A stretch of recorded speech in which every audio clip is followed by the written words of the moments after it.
Alright, so welcome back. This is the third video. And for this video, I just have two ideas. I thought I would take less ideas that I talk about in the video, but then try to spend more time with them and to expand them more. And yeah, I wanted to try this out for this video because I think in the last video I had like 6 or 7 ideas, and today I only have two, but I think they're good. And all right, let's get into it. So at our university, I'm part of a study association, and we have like a thing where people can just come on and talk about whatever they want. They can just give a talk for around an hour and basically just talk about anything they want to talk about. And this guy, he gave a talk that I found really, really cool, and I wanted to talk about that today and basically just try to give my summary of what he said. So, first thing he says is that we have we evolve at the level of ideas due to our cognitive abilities. So, in terms of evolution, animals have to die and they have to adapt and then either survive or die for the idea to die with them, right? For the solution, that was the adaptation to die with them. But we can do this at the level of ideas. So instead of us having to die, the ideas die, and then we can just iterate, right? So we generate ideas, we try to falsify them or destroy them, we put them against each other, and we let the bad ones die and the good ones remain. And this is how we can iterate and improve much faster, right? And this entire loop is consists of two basic steps. So the first one, he called it conjecture, which means basically the generation of ideas and possible solutions, right? So you're coming up with solutions like, this could be a possible solution to this problem, or maybe it's this. And the second one is criticism, right? So trying to break those ideas down and to trying to falsify them and to poke holes in the theories. Now, the main point of his talk is that there are no sacred cows. And that is to say that no idea is above criticism, right? You have to risk offending someone in order to get to the truth at times. And if you're too scared to offend, then you will never say what's on your mind and you will never, right, give valid criticism that's on your mind.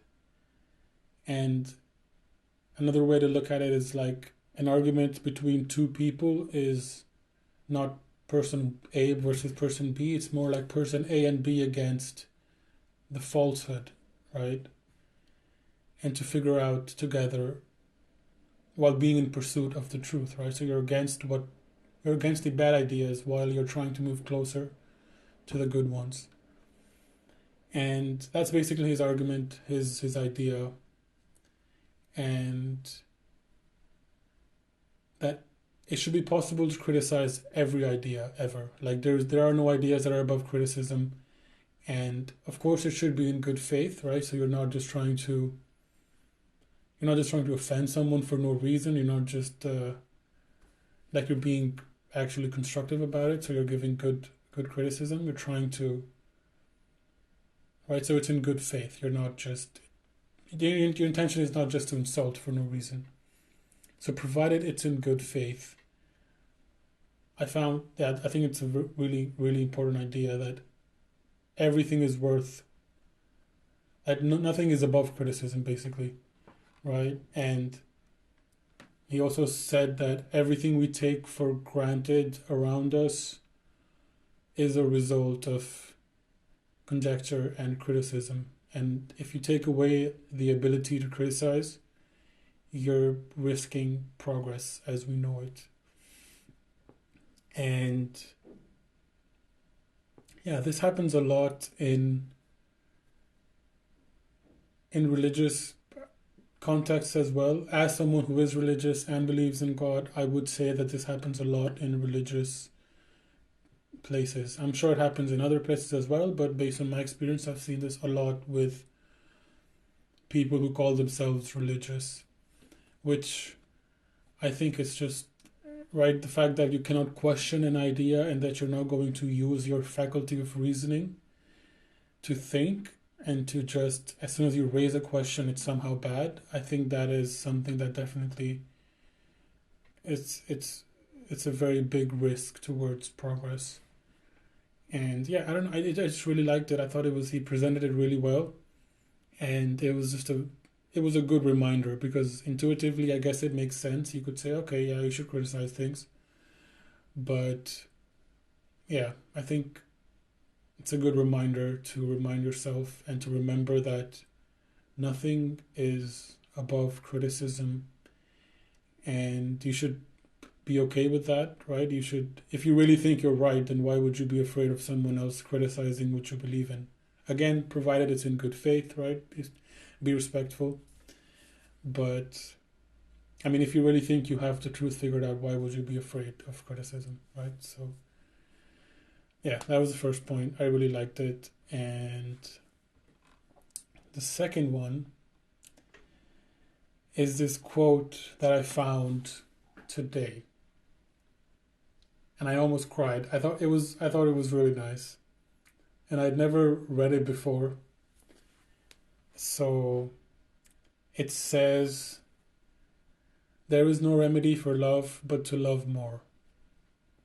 And my instinctive understanding of this quote was something like this. He used the word remedy, so, well, technically you use a remedy when you're sick or there is some sort of pain or something is wrong. And I feel like if we're talking about pain in the context of love, that's quite obvious, right? It's loss of someone you cared about, or losing a friend, or it can be a lot of things, right? Love is inherently, it makes you vulnerable, so of course there is a very it makes you very vulnerable, and pain is always there. And in that situation, it would obviously be natural to look for a remedy. But then he says there is no remedy for love but to love more. And I was thinking about how when you're in that state of having loved and lost, you have two options, right? You can either become bitter and resentful and hateful and abandon the idea of love and become just not a very nice person, just to become hateful and angry all the time. And I mean, who exactly would you be punishing, anyways, if you did that, right? You would actually be punishing everyone else that you love if you did that, and most of all yourself. Or you can love more, and obviously he argues that you should love more. And this doesn't mean that you should like stay in toxic friendships or like abusive situations. Um, so I think there's two ways to apply, two levels to where you could apply this. So at the micro level, at a more relationship level, like your friends, family, partner, you could apply this there so that, okay, if they do things that hurt me, now of course if you love someone, they are going to hurt you at some point, right? They might not mean to do that, of course, but if you love someone, it is going to hurt. And what will you do when they make mistakes or something goes wrong or they say something they don't mean?